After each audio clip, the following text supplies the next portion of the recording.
There's not a single scientific peer-reviewed paper published in the last 25 years that would contradict this scenario. Every living system of Earth is in decline. Every life support system of Earth is in decline. And these together constitute the biosphere that supports and nurtures all of life, and not just our life, but perhaps 30 million other species that share this planet with us.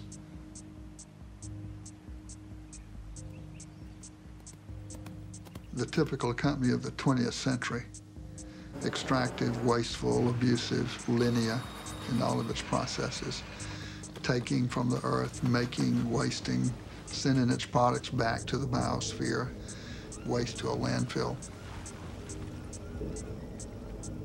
I myself was amazed to learn just how much stuff the earth has to produce through our extraction process to produce $1 of revenue for our company. When I learned, I was flabbergasted.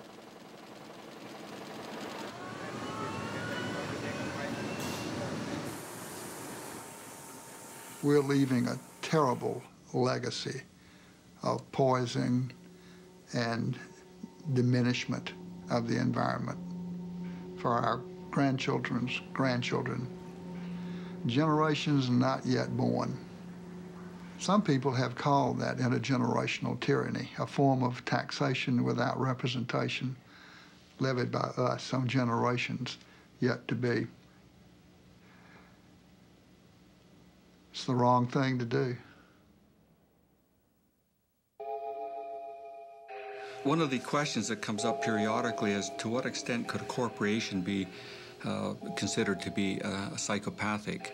And if we look at a corporation as a legal person, that it may not be that difficult to actually draw the transition between psychopathy in the individual to psychopathy in a corporation.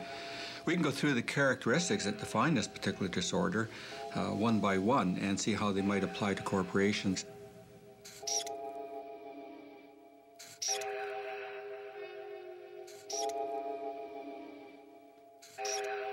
They would have all the characteristics. And in fact, in many respects, a corporation of that sort is the prototypical psychopath.